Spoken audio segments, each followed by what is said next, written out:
Sa pagtatapos ng kanyang pagsasanay sa pagtatanim, napatunayan niya na nakakonsumo siya ng napakalaking dami ng kuryente.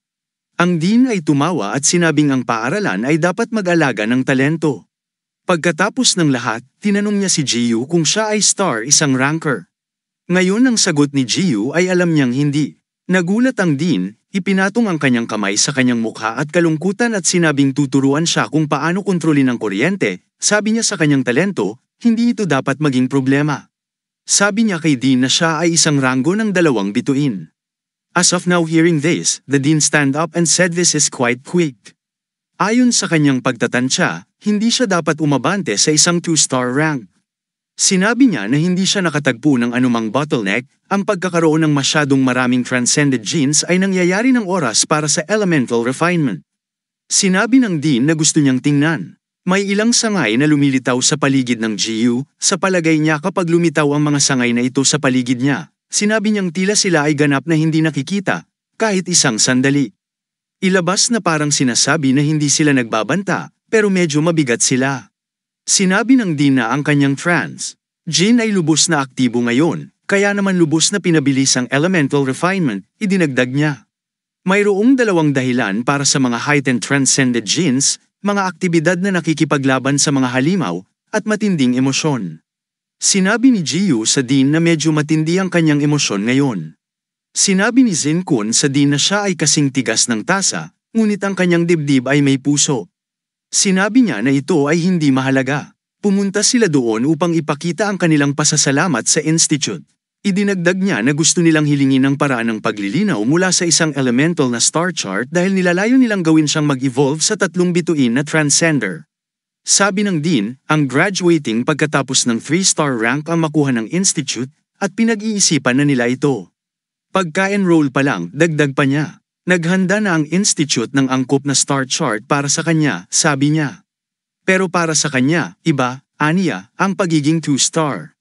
Ang transcender ay gumagana ng pagbabago ng transcended genes ng isang tao sa mga elemental na gene at ang pagkakamit ng 3-star transcendence ay tungkol sa pag-aaral ng pagbuo ng elemental star chart. Ang mga transcendente na gene, tulad ng fan family, fire palm, sabi niya pagkatapos makumpleto, magagawa nilang bumuo ng mas makapangyarihang paggamit ng mga pangunahing elemento. Sinabi kay Zin na may depekto ang kanyang mga gene, na kung saan ay napakaliit nila para makagawa ng isang chart ng bituin. Nagtatanong si Zinkon kung ang institute ay walang robotic exoskeletons para sa tulong sa pagpapahusay ng mga panganib na transcendente na gene. Pagkatapos ay iniisip niya na ang teknolohiya ay hindi makakatulong na pigilan ang apocalypse, ngunit makakatulong ito sa kanya na makapasok sa 2-star transcendence. Kumunat ang noo ng dean at nagtanong kung paano niya nalaman ang tungkol dito. Sinabi ni dean na makatwiran kung sinusubaybayan niya ang mga balita tungkol sa mga transcender. Niya na may mga maikling ulat sa pananaliksik tungkol sa tagumpay ng mga sinabi na robotic transcendente, ngunit pagkatapos ay inalis ang mga ito. Sinabi niya sa kanila na ginawa nila ito hindi upang itago ang impormasyon mula sa publiko, ngunit dahil ang teknolohiya ay wala pa sa gulang, idinagdag niya na ang mga exterminator ay maaaring talagang palitan ng transcendente genes na may makinarya, ngunit ito ay nagtatrabaho lamang sa mga may mas mababa sa 40% ng transcendenteng genes, sabi niya. Bukod dito, ang kritikal na punto, ang pagpapahusay ba ng kaunting lakas para sa mga may kaunting transcended genes ay nangyayari ng napakalaking halaga ng buhay na kakanyahan. At parang pumatay ng lamok gamit ang kanyan. Bulong ni Zinkun. Iyon ba ay perpekto para sa kanya bilang isang napakalaking halaga ng buhay? Madaling makuha ang essence fluid, lahat daw ng kanyang mga kaklase ay mapagbigay at magaan. Pupunta, kung tutuusin, ang sabi ni Dean ay dapat niyang gawing elegante ang pagnanakaw. Sinabi ni Zinkun sa Dean na hindi niya siya pagkakaintindihan. Sinabi ng Dean na ang bagay ay hindi mas mura. Tulad ng kuryente, nakonsumo ni Jiu, sabi ni Zinkun na walang ginagawa na wala silang magagawa tungkol dito. Nagpaalam siya sa Dean. Bumulong si Zinkun kay Jiu na kapag nagpumilit sila ay magtatagumpay. At hindi na niya mahahawakan ng electricity na na-absorb niya kahapon, kaya nararapat na ma-absorbs ni Zinkun ito muli gamit bukas. Sumagot si Zinkun na kung hindi rin nila ito mahawakan bukas ng gabi, muli nilang sasagutin ang gabi. Matapos marinig ng dekano ang kanilang mga bulong, hinihiling niya sa kanilang dalawa na bumalik bukas. Binibigyan daw niya ng chance si Zincon ay nagpasalamat. At napabulalas ng mabuhay ang Dean, sabi ng Dean na tumahimik. Hinawakan ng Dean ang kanyang mga kamay sa ilalim ng kanyang baba at tinanong si Zincon kung wala pa siyang team. Sinabi niya na ang instituto ay malapit nang magsagawa ng kompetisyon para sa mga supernova. Sinabi niya kung gagawin ito ng kanyang koponan, bibigyan niya siya ng isang artificial na robotic, transcendent genes enhancement armor na inilalaan ng extermination department sa akademya. Si Zincon ay sumama sa kanyang mga kamay bago siya purihin ng Dean at sinabing gagawin niya, tiyak na manggagana sa kanyang koponan upang maging mga supernova. Sinabihan sila ng Dean na 3 araw na lang ang natitira para sa pagpaparehistro ng mga napili ng supernova. Nagpasalamat sila sa Dean na nagpaalam at lumabas ng kanyang silid. Sinabi ng batang babae sa Dean na hindi nila maaaring makamit ang katayuan ng mga supernova. Dagdag niya, Biennial National Transcendent Championships, pinipili ang pinakamalakas na team mula sa Transcendence Institutions mula sa buong mundo, at first-year freshman pa lang sila. Hindi sila maaaring makipagkumpetensya sa ibang mga mag-aaral, kahit na may talento si GU, dagdag niya. Bukod dito, ang 2 pang miyembro ng kanilang koponan ay wala pang awaken, tugon ng Dean. Mahirap sabihin, tinatanong ng babae kung dahil ba sa talentong ginamit ni GU. Ang sabi ng Dean ay tungkol ito sa batang lalaki sa tabi niya. Hiniling ng Dean sa babae na alalahanin kung kailan ang matandang si John Wang Fon, bakit gusto siyang pigilan sa pag-enroll, na binanggit ang kanyang 1% na halos napapabaya ang transcended genes, sabi niya. Siyempre, naaalala niya noong binigyan siya nito ng pagkakataong lumahok sa huling pagsubok. Sinabi niya na ang lahat ay naguguluhan dahil sa kanyang mga transcended genes na halos hindi nakikilala sa wala, sabi ng Dean. Ngunit ang bata ay nakapasa sa pagsubok. Sinabi ng Dean na ang kanyang transcended genes ay nasa bingit ng hindi pag-iral. Ngunit may mga anomalya nang suriin niya ang kanyang fitness sa high school. Sabi ng Dean na may sikreto ang lalaki. Idinagdag niya ang kanyang mga taon ng karanasan. Sabihin na ang bata ay hindi kasing simple nang nakikita niya. Tinanong ng Dean kung hindi niya sinasaliksik ang mga gene ng halimaw. Sinabi niya na palagi niyang tinutugunan ang mga isyu na may kaugnayan sa mga abnormalidad sa mga nagdadala ng mga halimaw. Hindi raw niya alam na nag-aaral din siya ng mga kaangkupang pisikal. Sa ibang direksyon kinukuha ng Dean ang telepono nakipag-usap at nagnabinigyan ang bata ng isang imposibleng gawain, kahit na nakumpleto niya ang gawain. Ito ay isang panalo. Sinabihan ng Dean ang babae na simulan ang kanyang trabaho at pinahahalagahan siya para sa kanyang pagsusumikap. Sinabi niya na ikinalulungkot niya na patuloy siyang nagtatrabaho sa kabalbalan hanggang madaling araw. Siya ay tumugon nito ay kanyang tungkulin. Ang Dean ay umalis mag-isa sa kanyang silid. Nag-beep ulit ang phone. Ang direktor ng Departamento ng Pagpuksa ay nagtanong kung bakit siya tumawag ng huli. Tinutugunan ng Dean ang mga direktor sa isang magalang na tono na nagsasabi sa kanya na isaalang-alang siya sa singil sa kuryente para sa kanya. Kung hindi ay magre-resign siya bukas. Lumipat ang eksena sa Nanyu Institute, kung saan sinabi ni Xiang Guani sa kanyang mga kasamahan na mayroong 70% na posibilidad na ang asul na apoy ay mula sa unang taon ng freshman. Ang mga exterminator ay nakakakuha ng mga tagubilin upang siyasatin ang lahat ng mga mag-aaral sa unang taon. Nakakakuha sila ng mga order upang mahanap ang asul na apoy na hindi lamang nagsasangkot sa mga exterminator, ngunit nagnakaw din ng mahalagang data mula sa mga laboratorio ng pamilya Fan. Ang mga exterminator na sina Nai Yang at Lin Kai ay bumisita sa opisina ng Dean, binabati nila ang Dean. Sinabi ng Dean na medyo matagal na silang bumisita sa huling pagkakataon, sinabi sa Dean ni Nai Yung na medyo abala sila. Tinanong ng Dean si Lin Kai kung ano ang pakiramdam habang ginagawa niya ang kanyang unang pagbisita pagkatapos ng graduation. Sinabi ni Kai na ang institute ay hindi nagbago ng kaunti sa mga taon, ngunit tila kulang ito sa mga pondo. Sumabad si Nai Yong, tinawag si Lin Kai na idioy at sinabing mali ang narinig niya. Sinabi ni Kai kay Nai Yong na sinabi niya na kung ang institute ay pinamunuan ni Fan Zhenwei, malamang na ito ay gamulong sa kayamanan. Itinulak ni Nai Yang si Lin Kai sa isang tabi at sinabing walang oras para sa mga bagay na ito, kaya lumipat tayo sa totoong negosyo.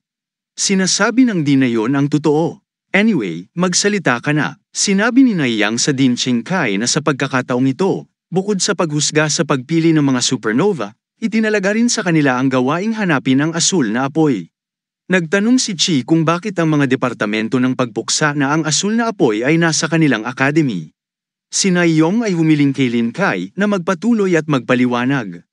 Sinimulan ni Lin Kai at sinabi yun sa Dean noong Hunyo. 25 taong gulang, 25, bandang 10:30 PM noong nililinis niya ang mga halimaw sa Shen Market, nakasalubong niya ang asul na apoy.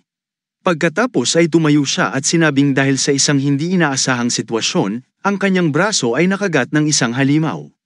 Noon siya lumitaw nang wala saan at tinulungan siya, dagdag niya.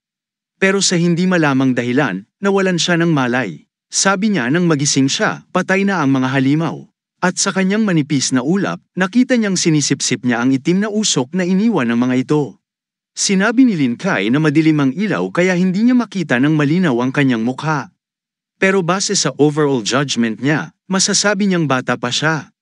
Kaya't ang kapitan ay nag-isip na siya ay isang binatilyo na biglang nagising ng malakas, lumampas ng malakas, wala pa sa tamang gulang, mapusok, at naghahanap ng kaguluhan.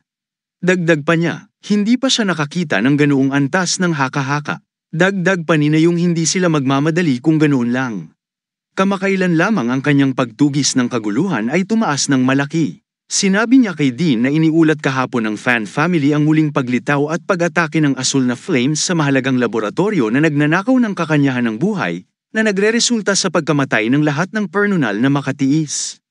Ang sabi niya ay nagiging mas delikado na siya, kaya kailangan nilang magmadali at hulihin siya, sabi niya. Bukod dito, kung isa sa alang-alang ang edad na una siyang lumitaw nang magbukas ang institusyon. Nagkataon din, sa Qingqiu City, kung saan matatagpuan ang institusyon, kaya maaaring siya ay isang bagong naka-enroll na mag-aaral, sinabi ni Kai, kapag alam nila hindi siya magdadalawang isip na itumba siya. Ang Dean ay humigop ng tsaa at sinabi na ayon sa kanilang mga ekspresyon, siguradong mula na siya sa institute. Sinabi ni Lin Chi sa Dean na ito ay dahil simula noong araw na itumba niya, nararamdaman niya ang kakaibang koneksyon sa pagitan nila. Sinabi niya kung ito ay ilang kakaibang transcendence na tumutunog mula sa bump ng kanyang noo na ibinigay niya sa kanya at makikita niya. Sinabi niya na ang pakiramdam na ito ay hindi maaaring mali. Sabi niya sa sandaling pumasok siya sa paaralan, naramdaman niya ang asul na apoy. Sinabi niya na gusto niyang malaman ang koneksyon na ito sa lalong madaling panahon. Sinabi ni Naiyang na dapat nilang hawakan ang asul na apoy. At para doon ang Extermination Bureau ay hindi lamang pagsisiyasat sa institusyon, lahat ng mga bagong mag-aaral ay masusing suriin. Sinabi sa kanila ni Dean na ang lahat ng mga bagong dating ay nagsasanay sa elemental na larangan, kaya ito ang perpektong oras para sa kanila na magtungo doon. Ang eksena ay lumipat sa elemental ground. Si Bu Liang ay nagsasabi sa mga mag-aaral na ang instituto ay nag-aalok ng mga kurso sa iba pang elemento ng pagsasanay at martial arts. Sinabihan ng mga mag-aaral na kung nakakaramdam sila ng anumang uri ng kahirapan sa pagsasanay, maaari silang humingi ng gabay sa sinumang guro. Bilang karagdagan, maaari silang magsanay sa elemental field. Sinabi ng guro sa mga mag-aaral na mayroong isang installasayon sa ibaba na nagtatag ng cycle ng 5 elementong metal, kahoy, apoy, tubig at lupa. Sinabi pa niya sa kanila sa ilalim ng pag-install na ito, ang kanilang mga transcended genes ay magiging mas aktibo. Sa kanila ni Bol Ian na para sa mga nagising na, maaari nitong mapabilis ang pag-unlad ng sinabi ng pagsasanay. At para sa mga hindi pa awaken, maaari nitong tumaas ang posibilidad ng paggising.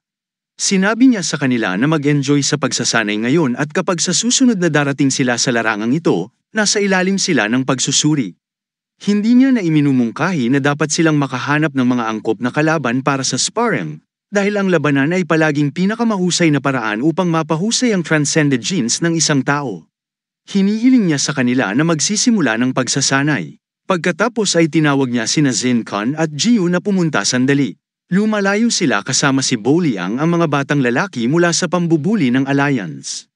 Tinatawag silang mga non-awakened rebel at hinihiling sa kanila na maging kalaban nila. Sabi niya ay mag-uudyok siya kay Zietao dahil medyo kulang sila baka masaktan niya sila. Ang mga batang lalaki mula sa mga grupo ng alyansa ay nagsasabi na sila ay may matitigas na bibig at idinagdag na sila ay nabubuhay sa pagdurusa at namamatay upang mailigtas ang maliit na bagay. Sinabi ng mga lalaki, kay Zietao at Jiu Sheng ay tuturuan sila ng leksyon sa pamamagitan ng isang friendly match.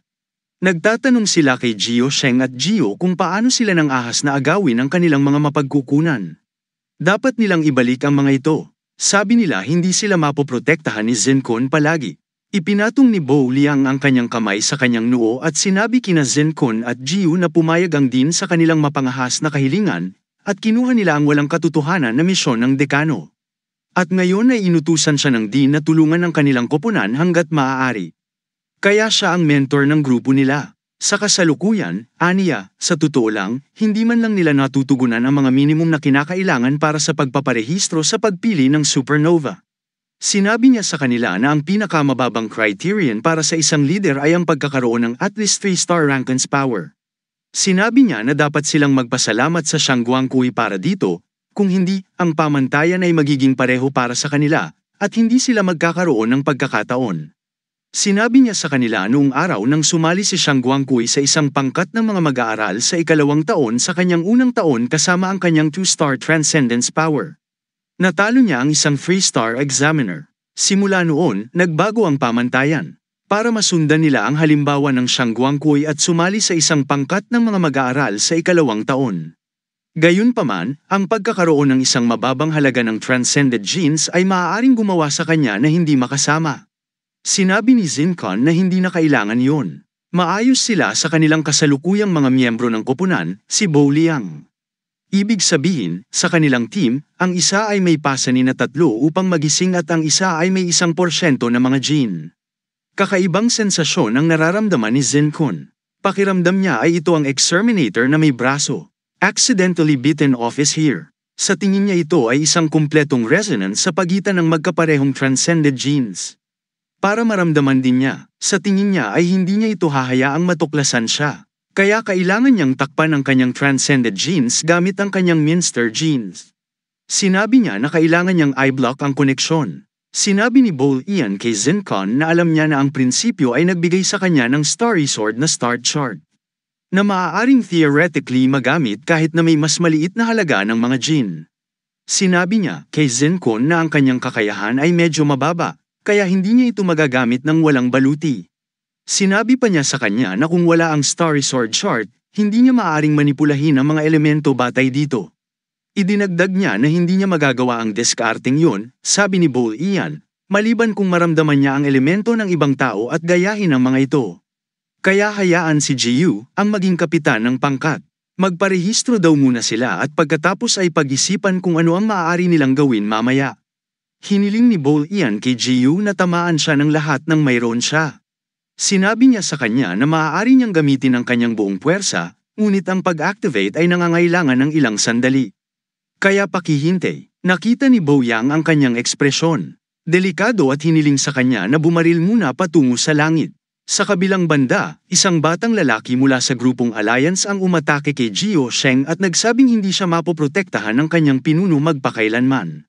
Pinababa ng mga tigre ang kanilang mga bantay minsan.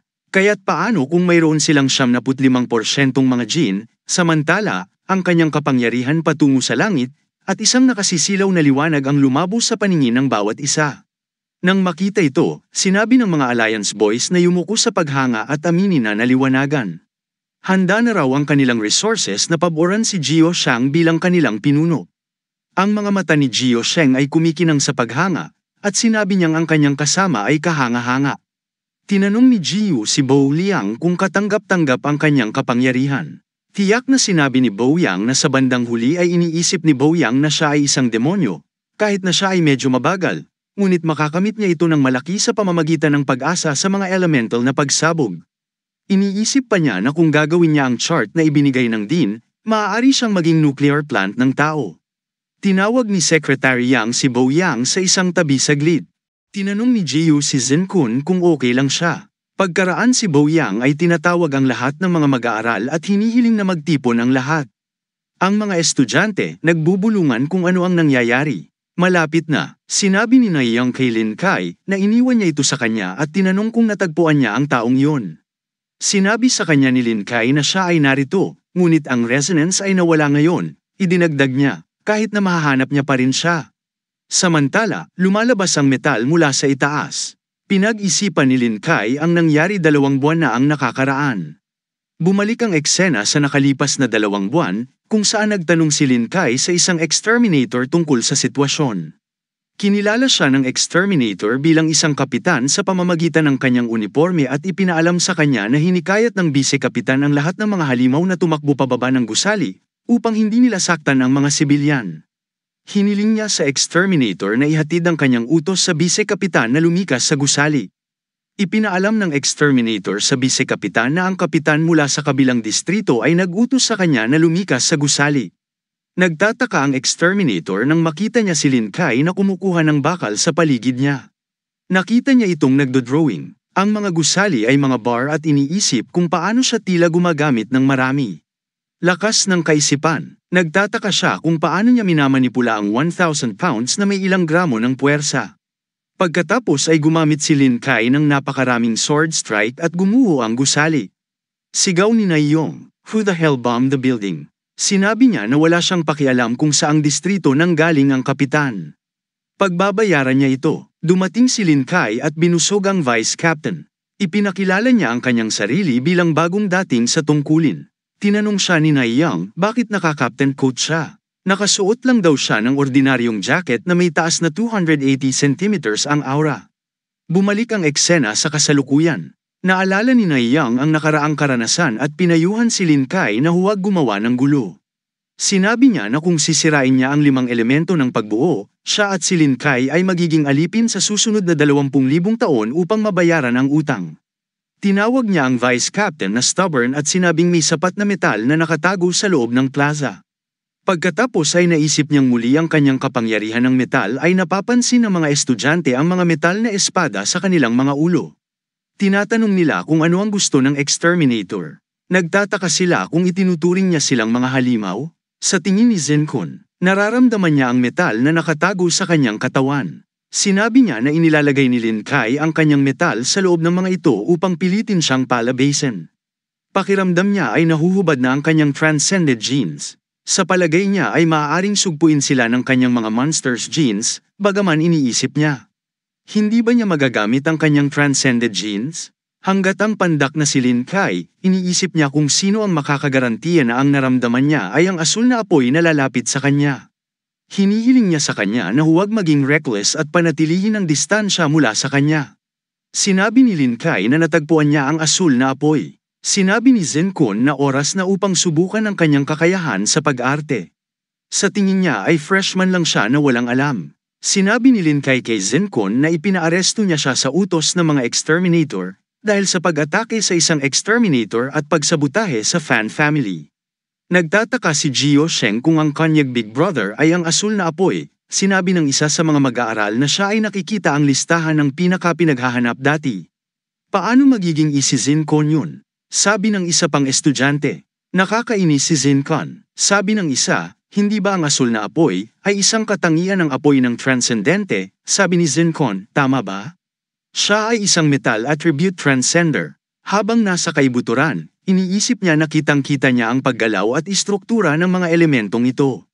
Napansin niyang inaayos lang niya ang mga ito at hinihila. Naaalala niya ang mga tagubili ni Baoyang at sinabi niya na dahil nakikita niya ang mga ito, madali niya itong gayahin.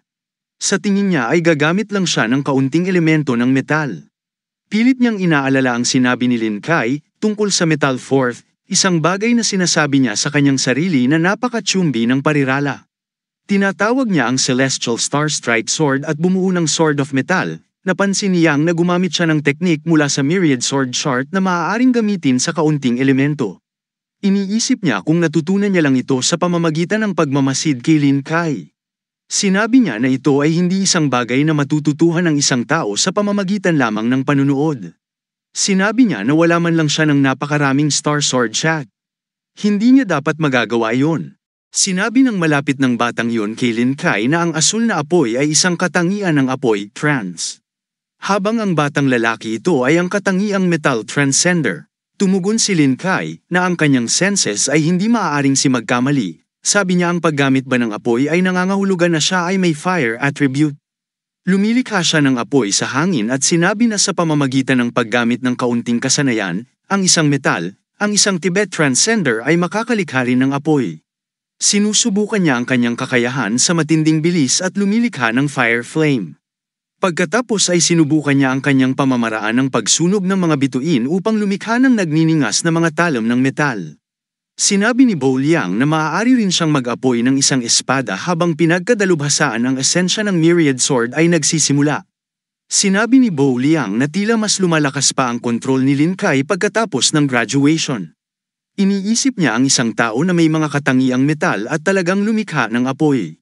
Iniisip niya kung si Zenkun ba talaga ang wanted na Blue Flame. Kung ang kanyang pagkakakilanlan bilang isang bagong transcender pagkatapos ng graduation ay isang pagkukunwari lamang. Nagulat si Zenkun sa pagkakita sa Thunderbolt Ignition Sword at sinabing gusto niyang malaman yan. Sinabi ni Lin Kai na talunin ang asul na apoy. Si Zenkun ay kumikilos upang iligtas ang kanyang sarili. Dumating doon si Shang Guani at hiniling sa mga tagapaglipol na maging mga hukom at sinabihan silang suriin ang larangang itinakda ng akademya. Sinabi niya sa kanila na huwag gumawa ng gulo sa akademya. Sinabi ni Lin Kai kay Shang Guangqui na ang asul na apoy ay naroroon at hiniling sa kanya na tumabi. Sinabihan ni Naiyang si Lin Kai na manatiling magalang habang nakikipag-usap kay Sister Shang Guokuni. Tanong ni Shang Guokuni kay Lin Kai, kung sinasabi ba niyang tumabi siya? At kung sinasabi niya sa isang babae na lumipat, sabi niya, tiyak na magtuturo siya ng leksyon sa walang pakundangan na batang ito. Inihagis niya ang water dragon sa kanya. Sinabi ni Lin Kai na gusto niyang bumalik sa punong tanggapan. Tumawa si Nia Yang at sinabing aatras siya ng maaga. Sinabi ni Lin Kai na ito ay ang kanyang elemental na buhay na ang dragon ay mukhang buhay.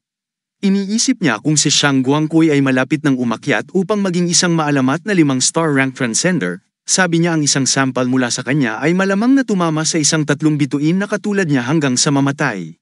Sinabi ni Nia Yang na tama siya at hiniling sa kanya na bumalik sa punong tanggapan.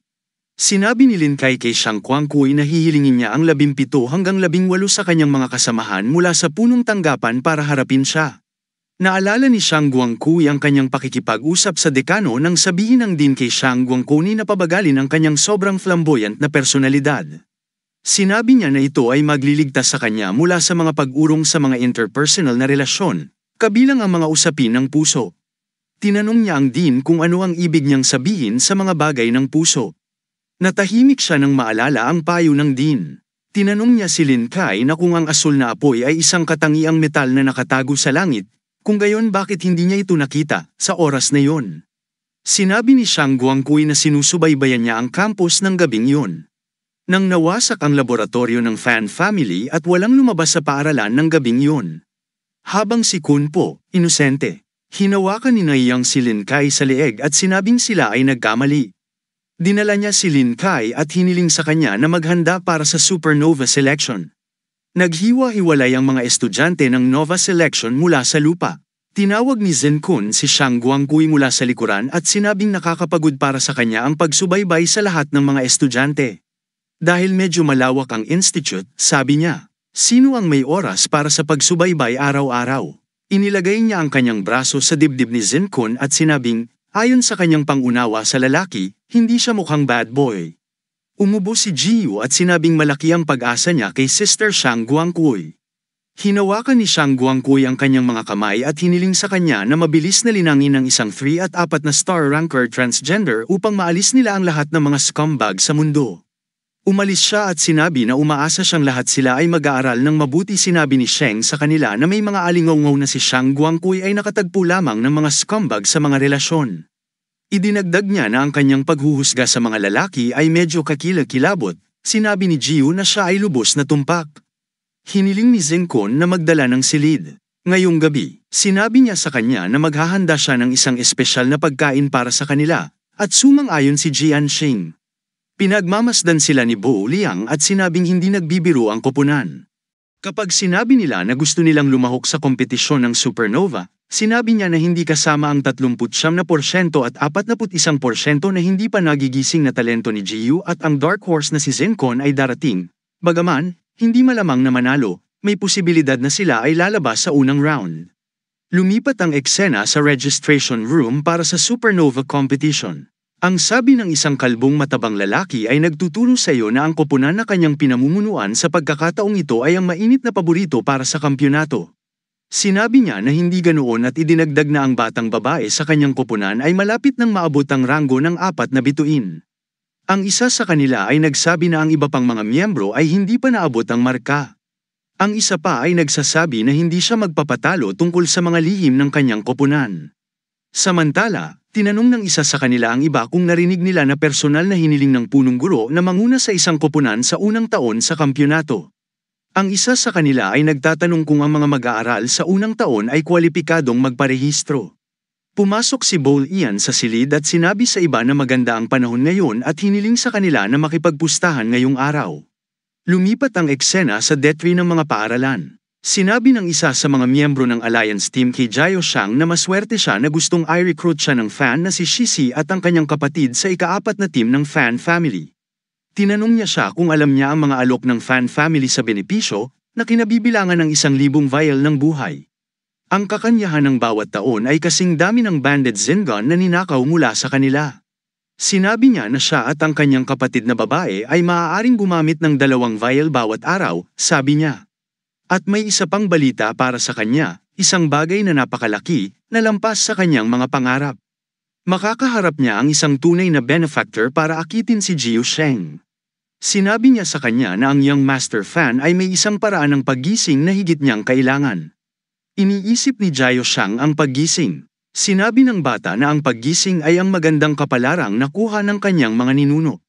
Alam daw niya na ang kanyang ate ay uulit ng grade 1 sa unang pagkakataon at inuulit niya ito sa pangalawang pagkakataon. Ito ay isang napakalungkot na estado ng pagiging, idinagdag niya, sa kanyang kakayahan na mayroon siya. Napakadelikado para sa kanya na magising kahit sa taong ito. Tinanong niya siya kung naniniwala siya na mayroon siyang 3 taong hindi kapani-pani walang swerte upang makapasa sa huling pagsubok, aniya. Habang nakatayo siya sa tabi ni Master Fan, siya at ang kanyang kapatid na babae ay maaaring malinang ang awakened talent nila. Ipinatong niya ang kanyang kamay sa balikat ni Jia Sheng at tinanong siya kung nasasabik siya na ang kapalaran ng pamilya Chow ay malapit ng isulat muli. Sinabihan siya ni Jiao Shang na tanggalin ang maruruming kamay sa kanyang balikat. Ang bata ay tumawa at sinabi na siya ay kumikilos na mas mataas pagkatapos na makipag-alyansa sa kanyang sarili sa isang makapangyarihang figura. Sinabi niya na siya ay nasa panig ng kanyang nakatatandang kapatid hanggat siya ay nabubuhay, at maging siya ay kakampi sa kanyang kamatayan. Hinawakan siya ng bata sa kanyang kwelyo at nagtanong, bakit hindi niya makita ang malaking larawan. Tinatanong niya kung, hindi ba niya alam ang kahihinatnan ng pagkontra ni Zenkan sa fan family? Sinabi niya sa huli, kailangan niyang lumago bago ang pamilya ng fan kapag nawala niya ang lahat. Hinawakan ni Jiao Sheng ang bata sa kanyang kwelyo at sinabi na siya ang magiging pinaka-nakakaawa at mawawala ang tanging pagkakataon na magising, dagdag niya. Siya ay makakakuha ng collateral na pinsala at magdurusa. Sinasabi niya sa kanya na ang kuya na ito ay hindi kasing mahina gaya ng iniisip niya. At bilang kanyang nakababatang kapatid, hindi siya madaling i-bully. Gayun din, sinisipa niya ang bata at hiniling na lumaban.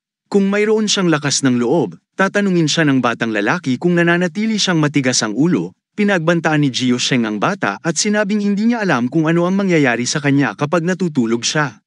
At pagkatapos ay tinanong siya kung inihanda niya ang kanyang sarili para sa 1 taon ng walang mapayapang pagtulog, sabi niya. Kung gayon mas mabuting huwag na lang siyang gisingin dahil kapag nagising siya, lalabanan niya ito hanggang sa huli. Sinabi ng bata na siya ay isang baliw na aso. Sinabi ni Jiao Shan sa bata na bibigyan niya siya ng sorpresa tuwing gabi. Tinatawag niya itong isang basura na nagpapanggap na protection. Sinuntok siya ng bata, sabi niya nang walang Zenkon ay matagal na siyang namatay, at ngayon ay gugugulin niya ang buong buhay niya sa pagbabayad para doon. Sinabi niya na mayroon siyang mga kagyat na bagay na dapat asikasuhin, sabi niya, sa batang lalaki na kung maaari niyang talunin siya hanggang mamatay, pagkatapos ay pupunta siya. Pero sa pakikipag-away, baka hindi niya ito matalo. Kaya't aalisin nila ang kanilang mga bagay mamaya. Ang bata ay nag-clenches kanyang kamay sa galit. Duwag daw siya at gumagawa ng dahilan para tumakas. Tinawag niya itong basura at sinabing pareho silang mamamatay ng kanyang kapatid. Si Jiao Shan ay hindi siya pinapansin at umalis ang bata at sinabi sa fan na si Shizai na si Jiao Shang ay walang iba kundi isang tapat na Diyos kay Zenkon. Sinabi ni Shizai na tila hindi magagawa ang pagsisikap na lumapit sa isang taong malapit sa Zenkon. Pagkatapos ay sinabi niya na hindi na kailangang mag-alala. Siya ay may hindi mabilang na mga paraan upang makitungo sa mga tao. Sinabi niya na siya ay orihinal na gumamit ng isang maluwag na diskarte sa pakikitungo, ngunit pinipilit niya siyang gumamit ng walang awa na mga pamamaraan. Sina Jiu Shang at Nai Yang ay nasa labas sa pintuan ng silid ni Jiu, inilabas ni Is ang kanyang kamay at hinayla sila papasok sa silid. Tinanong niya sila kung handa na sila para sa espesyal na pagsasanay. Sagot nila, handa na sila. Hiniling ni Zenkun sa kanila na ipikit ang kanilang mga mata. Nagtanong, bakit niya tinatanggal ang kanyang medyas? Sabi niya habang hindi nila sinasadyang sumilip. Baka hindi sinasadyang sumilip sila, ay lapit ang kanyang medyas kay Zhao Watao at hilingin sa kanya na sumandal para matakpan niya ang kanyang mga mata gamit ang kanyang medyas. Tinanong niya siya kung plano niyang patayin ang kanyang kapatid. Sinabi ni Zenkun sa kanila na kalimutan ang tungkol sa pagpikit ng kanilang mga mata. Ang mas mahalaga ay kailangan nilang magtiwala sa kanya. Hinihiling niya sa kanila na ipagkatiwala ang kanilang buhay. Sinabi sa kanya ni Zhao Sheng na hindi ito problema at pagkatapos ay humihingi ng kumpirmasyon, tinanong si Zenkun kung siya nga ang asul na apoy. Si Zhao ay hamarang sa kanya at nagtanong, ano ang kanyang pinagsasabi? Inamin na nga ni Zenkun na siya nga ang asul na apoy, sabi ni Zhao Shang ay medyo malakas. Tinanong niya si Ziyotao kung paano niya nalaman ang tungkol dito. Sinabi ni Ziyotao na ang mga tagapaglipol ay hindi darating para kay Zenkun nang walang anumang dahilan. Sabi niya nang tawagin siya ni Lim Kai ng asul na apoy, napansin niya ang reaksyon ni Zenkun. Sinabi niya na ang labis na tugon ni Zenkun batay sa kanyang obserbasyon tungkol sa kanya ay nagpaunawa sa kanya na siya ay nagpipik. Sinabi niya na hindi pa niya ito nakitang natarante sa krisis. Sinabi niya na ang pag-arte ay banayad at maislan, ngunit pinapanatili ang kanilang relasyon. Hindi siya dapat na pinigilan. Sinabi niya na hindi pa siya nakakita ng ganoon karaming hiwalay. Tinanong niya si Zhao Shang kung siya, ang kanyang kapatid na babae. Sabi niya medyo matalino siya. Sinabi niya kung ang parehong mga bata mula sa parehong pamilya ay magiging idiot, ang pamilya ay may dome. Sinabi ni Zenkun na maaari niya itong tawaging asul. Asul na apoy, but she should not say na kulang ang acting skills niya. Sinabi niya na siya ang nagpabagsak sa mga kontrabida sa laboratorio ng pamilya Fan at nagtanong sa kanila kung may tiwala pa rin sila sa kanya. Sabi niya, gaya nga ng sinabi ng kapatid niya, kung hindi niya sila nailigtas, matagal na sana silang namatay. Mula sa pagbabalik tanaw, ang huling pagsubok ay medyo espesyal. Dagdag niya, ito ay dahil ang target ng pamilya Fan ay naroroon sa pagsubok na yun ay nagsasabi na makatwiran, sabi niya. Ngunit ito rin ay tiyak na nagpapakita na ang pamilya Fan ay may itinatago. Sinabi niya kung ano ang kanilang sinasaliksik sa laboratorio ay dapat na isang bagay na hindi etikal. Sinabi niya na wala siyang pagpipilian dahil nagpasya na ang kanyang kapatid na sundan siya, itinulak ang kanyang ulo at sinabing kailangan niyang mangako. Sinabi ni Zhao Shang na kahit na ang kanyang kalaban ay isang pamilya na kasing tuso ng Fan family, pareho silang gagawin ni Ziyotao sa kanilang kapangyarihan para sa kanya. Hiniling sa kanya ni Ziyotao na dalhin ang kanyang espesyal na pagsasanay. Ang sabi niya ay gagawin nila ang anumang ipagawa sa kanila. Inalok sila ni Zenkun ng 2 bote at pinainom sila. Silang dalawa ay kinuha ang inumin. Sabi ni Jiu tapos na rin siya at parang sisabog na ang tiyan niya. Sinabi ni Zenkun sa kanila na ang lahat ay maa-absorb sa lalong madaling panahon. Tinanong ni Ziyotao si Zenkun kung life essence fluid ang inumin. Sinabi niya sa kanila na ninakaw niya ito mula sa laboratorio ng Fan family. Sinabi niya na nainom na nila ang halos kalahati ng kung ano ang mapagbigay na regalo sa kanila ng kanilang mga kaklase, nagiging sentimental at sinabing yun ay masyadong gastador at nagtatanong, ano ang ginawa nila upang maging karapat-dapat yun. Sa tingin ni Ziyotao, ito ang dahilan kung bakit hinihiling sa kanila ni Zenkun na ipagkatiwala ang kanilang buhay dahil ang mga taong tulad nila na hindi pa nagigising para sa kanila. Ang pagtataya ng ganoong dami ng likidong ito ay maaaring mapanganib. Sa palagay niya ay natutunan ni Zenkun ang pamamaraang ito mula sa laboratorio ng Fan family. Sa tingin niya ay dapat may ilang device na kasangkot dito. Naisip niya pagkatapos ay may kakaiba at hindi mapagkakatiwalaan tungkol sa device na yun na hindi niya pinahintulutan silang makita. Sinabi ni Zenkun sa kanila na ngayon ay oras na upang ipikit ang kanilang mga mata. Parehong nakahiga sa sahig sina Zhao Shang at Ziyotao. Iniisip ni Ziyotao na ito ay isang mas mahusay na paraan upang maiwasan silang sumilip kaysa sa hanggal na ideya ng kanyang kapatid. Sinabi ni Zenkun na ikinalulungkot niya na kailangan niyang ilihim sa kanila ang monster gene thing sa ngayon. Sinabi niya na tila ang tanging paraan sa kanilang transcended genes ay mula sa kanilang mga pangarap. Inilabas ni Zenkun ang kanyang mga lambot at ikinakabit ang mga ito at ikinakabit sa leeg ni Jochang at Zietao. Iniisip ni Zenkun na ang transcended ni Jiyu ay maguguluhan sa kaunting stimulation lang para maging walang ingat siya sa kanya, ngunit mas kaunti ang kanilang transcended genes, kaya medyo agresibo siya sa kanila. Sa palagay niya ay maaari niyang direktang iwagayway ang mga monsters sa kanilang transcended gene chain. Sinabi niya sa ngayon ay tiyak na nahaharap sila sa mga bangungot at takot mula sa kaibuturan ng kanilang mga kaluluwa. At sa parehong oras, ang kanilang mga transcended genes ay susubukan na mapanatili ang sarili at maging aktibo tulad ng dati. Nakakita si Zieto ng isang bangungot kung saan natagpuan niya ang kanyang sarili sa isang madilim at madilim na lugar, natagpuan niya ang kanyang sarili na nasugatan. Nakakita siya ng teddy bear na parang halimaw at nakakita siya ng dugo sa paligid. Pakiramdam niya ay nagbago ang bangungot niya at naging mas nakakagalit. Ngayon ay tumatawag siya upang simulan ang pagsasanay mula sa impyerno. Nakatayo si Kai sa labas ng gusaling hostel at sinabing may kakaiba kay Zenkun. Dumating si Jamais Vu mula sa likuran at sinabi kay Lin Kai na tama ang kapitan nang inutusan niya itong damaykit sa kanya. Sabi niya, huwag sabihin na siya ay sisilip sa shower ng maliit na kapatid na babae. Si Lin Kai ay nagsabi kay Jamais Vu na ang silid ni Zenkun ay naglalabas sa aura. Tinanong siya ni Jamais Vu kung aso siya. Sinabi ni Lin Kai na si Zenkun ang asul na apoy at ilantad niya ang kanyang tunay na kulay sa panahon ng pagpili ng mga supernova. Nag-beep ang kanilang mga cellphone at nakatanggap sila ng isang emergency na tawag. Nakatanggap sila ng balita na inatake ang North District Station. Sinabi ng tagapagbalita na ang lahat ng kalapit na mga tagapaglipol ay kinakailangan para sa kaluwagan. Lumipat ang eksena sa lokasyon ng suporta ng hilagang istasyon ng Quinchu City. Ang isa sa mga exterminator ay nagulat na karamihan sa mga palapag ng gusali ay nawala. Malakas ang amoy ng dugo sa site at walang senyales ng sinumang nakaligtas, sabi niya, mula sa mga senyales na kanilang naisip na mayroong isang pagsiklab ng halimaw, kahit na walang mga palatandaan ng mga halimaw mismo. Ipinapalam pa niya sa punong tanggapan na ang 4 na pangkat ng Bureau of Exterminators ay agad na naglulunsad at nag-iimbestiga, at umaasa silang mahanap ang mga nakaligtas. Hinihiling sa kanila ng punong tanggapan na manatiling mapagbantay at sinabi na ang punong tanggapan. Hindi napansin ang anumang makabuluhang paggalaw mula sa mga halimaw sa paligid. Sinabi ng lalaki na sila ang pangkat ni Cheng Guangqi, na tumulong sa pagpatay sa Earth Dragon upang may pagtanggol man lang nila ang kanilang sarili. Sinabi niya na ang mga halimaw ay hindi lumilitaw na naroroon. Hindi nila dapat maliitin ang kanyang transcender na pandinig na higit sa husay.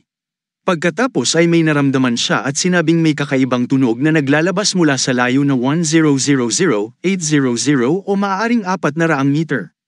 Ang sabi niya ay mabilis na lumalapit ang tunog. Hinihiling niya sa kanyang koponan na maghanda para sa labanan. Tinanong nila siya kung nasaan ang mga halimaw. Sinabi niya na ang mga halimaw na naririnig niya ay 10 metro na lang ang layo. Isang matalim na asul na liwanag ang lumabas mula sa tambak ng mga labi ng Geneva na gusali. Sabi niya wala siyang nakikita. Maririnig ang boses ng lalaki mula sa headquarters mula sa headphones na nakalatag sa lupa. Ang isa sa kanila ay nagtatanong kung ito ay invisible. Kung halimaw ba ito? Ang isa sa kanila ay tumatawag upang bumuo ng mga Dragon Ceiling Formation sa lahat ng direksyon at sinasabi sa mga tagapaglipol na unahin ang kanilang seguridad. Sinabi ng isa sa kanila na hindi niya ito mahahadlangan.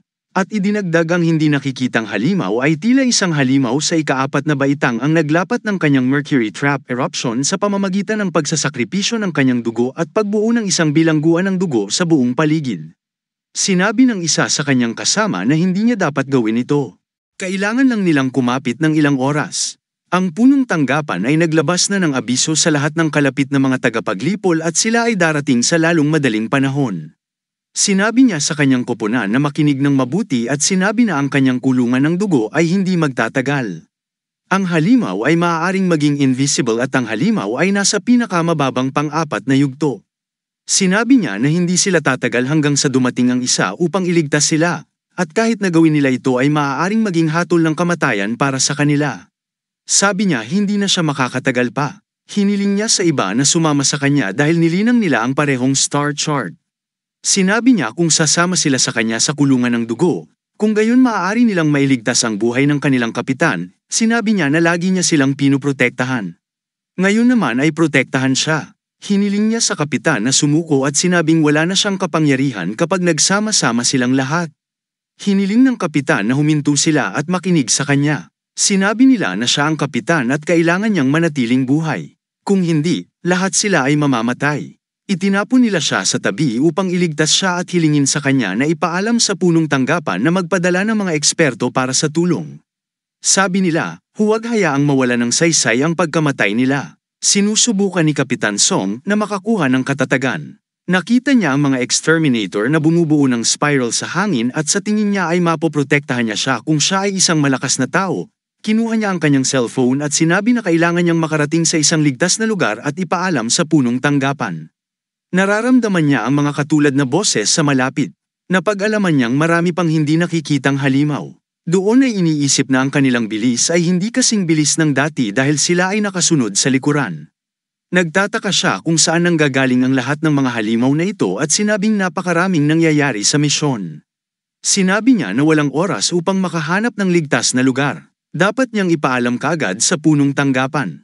Dinyal niya ang numero sa cellphone, ngunit nakita niyang walang network. Doon ay nagsasabi na ang elemental na kapangyarihan sa hangin ay napakalakas na ito ay nakakaapekto pa sa mga signal. Kailangan daw niyang tumakbo ng mabilis. Naramdaman niya ang pagkislap ng mga yabag sa likuran niya at sinabing nakita siya ng mga halimaw. Ilang beses niyang sinubukang tawagan ang punong tanggapan, ngunit dahil sa hindi magagamit ang network ay nabigo itong gawin. Pagkatapos ay sa wakas ay nagtagumpay siya sa pagkonekta sa punong tanggapan at ipinaalam sa kanila na mayroong hindi bababa sa 3 di nakikitang halimaw doon at sinabihan silang huwag magpadala ng sinuman doon. Matapos ipadala ang ulat sa punong tanggapan, sinabi niya ngayon na wala siyang pakialam.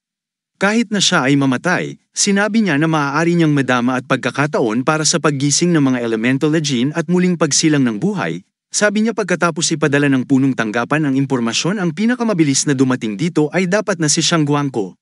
Sinabi ni Guangko na ikinalulungkot niya na siya ay huli. Sinabihan siya ng kapitan na mag-ingat. Sinabi niya na ang mga halimaw ay wala na, sabi niya. Bagaman siya ay nagsisisi na ang kanilang pag-atake sa kanya ay para lamang sa sariwang karne. Sinabi niya na dapat silang matakot na mag-aksaya ng kanilang oras at ibunyag ang kanilang kinaroroonan dahil hindi nila siya pinansin. Idinagdag niya na ang mga nakakatakot na halimaw na ito ay dapat may ilang mahalagang layunin. Lumipat ang eksena sa silid ni Shu, sabi ni Zincon pagkatapos na umangkop sa mga transcended genes human, naniniwala ang mga tao na may kontrol sila sa mga halimaw, sa pag-iisip na muli nilang dominahin ang mga ito. Nag-mutate siya sa sarili niyang halimaw at umungol. Sinabi niya kung walang kaguluhan, ang mga nalampasan na individual ay hindi magkakaroon ng oras upang lumago. Aniya, kapag dumating ang isang biglaang sakuna pagkatapos ng isang taon, lahat sila ay magiging walang pagtatanggol. Kailangan daw niyang guluhin ang dalawa. Hawak niya si Zhou Cheng gamit ang mutated niyang kamay. Sabi niya, nakakatakot ang pakiramdam nito at dinidilaan siya ni Jiu na pigilan ang toksong kainin siya. Sinabi niya na hindi siya dapat mag-alala kung hindi niya mapigilan ang gana na kainin ang una niyang makakain ay siya dahil mas masarap siya kaysa sa kanila. Tinatawag niya siyang scum. Sinabi niya kay Jiu na hindi siya nagtanim ng anumang halimaw na laman at dugo sa kanyang katawan noong nakaraang pagkakataon. Dahil ang kanyang mga transcended genes ay maaaring nagalit kung ginawa niya yun, ngunit sa mga may mas kaunting halaga ng transcended genes, ang pamamaraang yun ay magiging mabubuhay. Tinanong niya siya kung anong uri ng mga panaginip ang mayroon sila, sabi niya. Medyo normal, tulad ng isang tipikal na tugon kapag may natatakot. Gayunpaman, kakaiba ang panaginip ni Zhou Chang. Tila ang bata ay may matinding galit sa loob niya, nagising at sumigaw.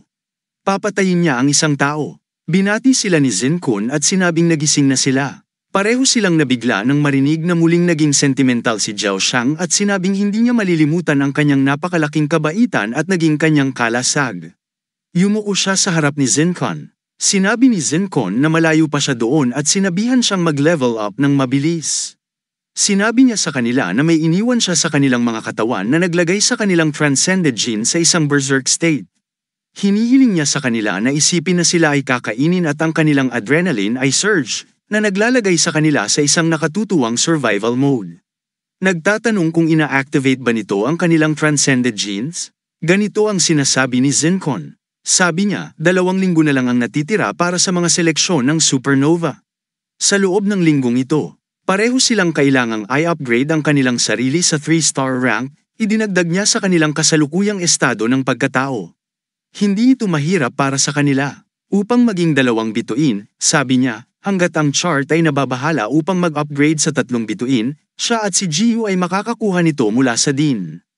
Itinuro niya sa kanila na huwag uminom ng tubig, uminom lamang ng life essence sa mga susunod na araw. Kung nauuhaw sila, nagtatanong kung nanaginip ba siya o kung nagising na sila, sabi niya pakiramdam niya ay nababaliw na ang transcended genes sa kanyang katawan. Wala pa raw siyang nakikitang ganoon sa loob ng 2 taon mula nang pumasok siya sa paaralang ito. Dagdag pa niya, nakakagulat din ang pag-inom ng life essence bilang tubig. Sinabi niya na ang kuya ay sentimental, matuwid, at kamanghamanghang malakas. Pagkatapos ay sinabi niya na ang kanyang paghatol sa mga tao ay kamangha-mangha. Tinatanong niya kung binanggit lang ni Zencon ang tungkol sa mga seleksyon ng supernova. Sabi niya, huwag sabihin sa kanya na gusto niyang lumahok sila sa kompetisyon. Gagawin daw nila ang anumang ipagawa sa kanila ng kanilang Big Brother. At ito ay pagpili lamang ng supernova. Sabi niya, kahanga-hanga si Big Brother, mayroon na silang mga kwalifikasyon para lumahok sa kompetisyon. Sinabi niya na siya ay low-key sa mga tuntunin ng pagpapatuloy mag-aral, ngunit hindi niya dapat kalimutan ang kanyang ginawa sa huling termino. Tinatanong niya siya, kung hindi, tinalo niya lahat ng kaklase niya. Sabi niya, pagkatapos ay dapat niyang tandaan na magkikita silang lahat sa supernova. Aniya, nagpapasalamat siya na nagising sila. Lumipas ang 1 linggo at magsisimula na ang mga supernova selection. Isang batang lalaki ang nakahanap ng isa pang inuming esensya ng buhay at tinanong siya kung saan niya ito nakuha. Sagot niya, sino pa ba ang makakagawa niyan at magsasabi sa kanya na ninakaw niya ang vitals sa pares ng sapatos ni Hao Xiang. Tinanong siya ng batang lalaki kung ninakaw niya ito mula sa kanya, at kung hindi ba siya natatakot na masaktan siya. Ang sabi niya, bakit siya matatakot sa kanya? Sinabi niya na si Zhou Sheng ay maswerte mula sa pangkat ni Jiu, siguradong nakuha niya ang vitals mula sa pagdila sa kanilang mga bota. Sinabi niya na ang kanilang amo ay mula sa pamilya Fan. Sinabi niya sa bata na ang pakikitungo kay Xiao Xiang ay bahagi ng misyon na ibinigay ng Fan family. Ang sabi niya ay duwag at inutil si Zhou Sheng dahil hindi pa nga siya nakabalik sa kwarto matapos niyang bugbugin siya noong huling pagkakataon. Dagdag niya na walang nakakaalam kung nasaan siya, sabi niya. Kahit si Zhou Xiang ay umaarte. Ang kanyang boss, na si Jiu Little Brady, ay makokontrol ng Fan Shisi sa hinaharap. Hindi pa nga daw siya nagigising. Natatakot siya na baka matalo siya hanggang mamatay kapag nahanap niya ito sa one-on-one fight. Sinabi ni Wine sa bata na huwag siyang maliitin. Nagtanong ang bata kay Wine kung nagsisisi ba siya sa pag-alis ni Zhao Xiang matapos siyang makitang may napakaraming vita ng life essence fluid. Sabi niya kung gusto rin niyang dilaan ang kanilang mga bota, tapos marami siyang bakod na katulad niya. Sabi niya kay Wine na babalik siya sa kanyang katinoan. Pagkatapos makakuha ng ilang mga sipa mula sa kanya. At sinasabi Wine sa kanya na suriin ang campus network at itanong kung alam niya na ito ang mga seleksyon ng supernova ngayon, sabi niya. Siyempre, alam niya yun dahil malaking bagay ito. At ang paaralan ay nag-install ng napakaraming mga camera sa field. Sinabi niya na ang mga mag-aaral ay maaaring panuorin ito mula sa mga screen at siya ay nagbabalak na pumunta sa auditorium upang manood sa malaking screen. Tiningnan niya ang campus network mula sa kanyang telepono at sinabing nagsimula na ito. Ang sabi niya ay medyo maganda ang hitsura ng host. Kilala niya siya. Siya ang kapitan ng koponan ng kampyon na nanalo sa kompetisyon noong nakaraang pagkakataon. Ang host ay isang wind attribute na nalampasan na 1,000,000 followers sa internet sensation. Nakasuot ng rabbit hairband. Ang host ay tumalon sa hangin at ipinakilala ang pinakamayabang na koponan sa kompetisyon. Pagkatapos ay humingi siya ng pahintulot na ipakilala ang nangungunang 3 koponan na may mataas na pagkakataong manalo. Ipinakilala niya ang Team 23 Crimson Flames at sinabi sa audience na ang lahat ng miyembro ng team na yun ay Fire Attribute Transcenders. Sinabi niya, bukod sa pagiging 3 bituin na rango, ang kanilang cultivation rate ay 50%. Sinabi niya na ang koponan ang may pinakamataas na paglilinang sa pangkalahatan. Sinabi niya na ang dating kapitan ng koponan, na si Cheng Yukang, ay mayroong 86% transcended genes. Sinasabi niya ang isang coding sa maasahang mapagkukunan. Ang kapitan ng pinakamalakas na koponan ay nagbago, idinagdag niya. Ngayon ang pinaka-inaasahang freshman, Fan Shihan ng Fan Family, isang 3-star transcender, na may 83% cultivation rate at 70% transcended genes. Ang isang kababalaghan sa edad ng koponan na may magandang kinabukasan ay ang bagong kapitan ng koponan. Ipinakilala niya ang susunod na koponan, ang ugat, at sinasabi na ang koponan ay binubuo ng lahat ng babaeng mandirigma. Siya ay dumaloy patungo sa kanila at sinabi na si Captain John Yin, na may 85% ng transcended genes, ay kinikilala bilang ang pinakamalakas sa estudyante ng paaralan. Sinabi niya na siya ang nakatatandang kapatid na babae ng pagkalipol, nililinang ang napakaraming espada at sinabi na ang kanyang katangian ay tubig. Sinabi niya na siya ay kasumpa-sumpa sa pagbasag ng pantalon ng dating kapitan ng Crimson Flames sa isang laslas. Nagtatanong siya kung magagawa ba niyang mapanatili ang parehong katayuan? Sabi niya, sa wakas, ngayon ay may kaunting treat para sa mga babaeng fan. Ipinakilala niya si Captain Xiao He, kasama ang kanyang kalasag at espada ng koponan. Sinabi niya sa mga manunood na sinasabing nagtataglay sila ng pinakamalakas na espada at kalasag sa ibaba ng 4 na bituin. Sinabi niya na ang kanilang mga fan mula sa kanyang live na chart ay nagsasabi na sila ang pinakakontentong koponan sa kompetisyon. Pagkatapos ay sinabi niya, bilang host ng kompetisyon, opisyal niyang inanunsyo ang simula ng unang round ng kompetisyon. Sinabi niya na ang kagubatan ay ang yugto para sa kompetisyon, at mayroong kabuuang 16 na koponan sa kompetisyon, sabi niya. Kung ang kapitan ng alinmang koponan ay hindi na kayang lumaban, ang pangkat na yun ay tiyak na madi-disqualify. Sinabi niya na ang natitirang 6 na koponan ay uusad sa susunod na round. Isa sa unang taon, nagtataka ang mga mag-aaral na kung ang nangungunang 3 koponan ay kahanga-hanga, paano ang koponan na inilarawan bilang ang pinakamayabang na koponan sa kompetisyon. Ang bata ay nagtanong kung bakit sana siya ay nanunood ng live streaming mula sa simula. Tinanong niya kung bakit sa paano eksaktong ipinakita ng tinatawag na pinakamayabang na koponan. At sinabi ni Wine sa kanila na ito ay isang pangkat ng mga mag-aaral sa unang taon na may 4 na miyembro lamang na sapat na katapangan upang makipagkumpetensya para sa kaluwalhatian ng supernova laban sa mga mag-aaral sa 2 at 3 taon kaya naman dapat nilang patayin ang kuneho sa kanila. Ang pinakamayabang, na maliliit na aso, ang batang lalaki ay nagtataka at nagtanong kung ang koponan ba ni Zencon ay nagpapatunay na ito ay ang koponan ni Zencon. Nagtataka siya Wine paano sila naging kwalipikado para sa kompetisyon. Sinabi niya na naiintindihan niya ang pagpili ng GU na may 75% ng mga transcended genes. Maaaring sumailalim siya sa isang pambihirang tagumpay, ngunit parehong sina Xiao Xiang at Zayato ay nasa koponan din. Nagtataka siya, paano na? Posible kapag ang lahat ng mga miyembro ng koponan ay kinakailangang magising.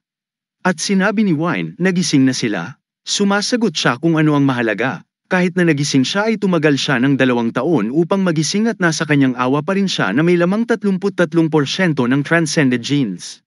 Sabi niya, tila lahat ay nagising sa mga araw na ito. Sinabi ni Wine na si Zhao Xiang ay may mababang halaga ng transcended genes.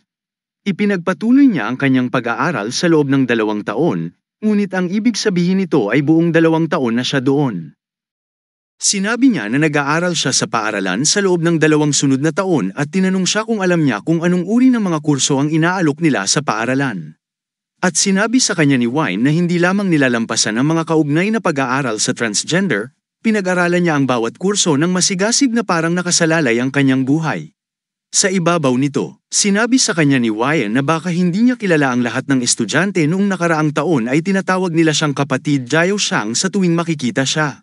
Ang kapitan ng second-year team Dark Horse Shooting Star Ma Xiaya at Zhao Shou ay sinabing matagal na niyang hindi nakikita. Sinabi niya na si Zhao Xiang na hindi niya inaasahan na magkikita sila sa supernova at tinanong siya kung natatandaan niya ang araw na binugbog niya silang lahat at umalis sa paaralan. Kasama ang isang malaking grupo ng mga estudyante sa kanyang likuran. Sabi niya kapag nakita daw siya doon, every member ng 24 batch, since wala ni isa sa kanila ang sumali sa third-year team papunta sa kanya, sabi niya, since nandoon siya, ibig sabihin nagising na siya. Sinabi niya na ang kanilang koponan ay kumuha ng isang mapagmataas na pangalan, idinagdag niya. Pagkatapos ng maingat na pag-iisip, lahat sila ay nagkasundo na makipagkasundo sa isang pambubugbog na one-on-one fight. Ipinatong ni Zencon ang kanyang kamay sa balikat at sinabing hindi niya inaasahan na mas maakit siya ng galit kaysa sa kanya. Lumapit si Zencon at sinabing ang lahat ng mga taong ito ay tila kulang. Nagalit ang isa sa mga estudyante sa ikalawang taon at nagtanong kung kailan siya magsalita. Nagtanong ang isa sa mga gurong si Bo Liang kung gusto pa ba niyang tumaya sa freshman team na nakapasok sa unang round. Aniya, 6 na koponan ang binubuo ng mga mag-aaral sa ikalawang taon.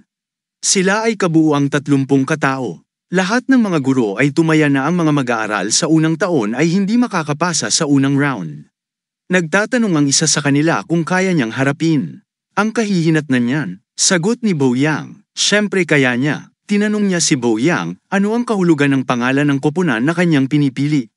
Hindi raw uso ang pag-uusapan tungkol sa katapusan ng mundo. Sa apokaliptik na mundong ito, pinagtatawanan ng mga mag-aaral sa ikalawang taon ang pangalan ng kanilang koponan, Doomsday Starlight, at tinanong sila kung mayroong isang uri ng sumpa na nagmumungkahi na ang mundo ay malapit ng magwakas at sila ang mga tagapagligtas. Sabi nila, napakayabang nilang kabataan. Sinasabi nila na hindi ganap na hindi makatwiran na tawagin bilang ang pinakamayabang, maliit na aso sa pamamagitan ng pagkatay ng kuneho. Iniisip ni Zencon na ang liwanag ng bituin ay nag-iisa lamang. Hindi niya maililigtas ang mundo. Sabi niya bago dumating ang apocalypse, dapat niyang hayaang mag-apoy ang spark sa paligid niya. Kaya naman kailangan niyang magdagdag ng panggatong sa liwanag ng bituin. Pinagtatawanan din ni Zencon ang mga mag-aaral sa ikalawang taon at sinabing, hindi ba niya pinahahalagahan ang mga ito sa pamamagitan ng pagtawag sa isang labanan? Magkakaroon lang daw sila ng pagkakataon kung magkakasama silang lahat.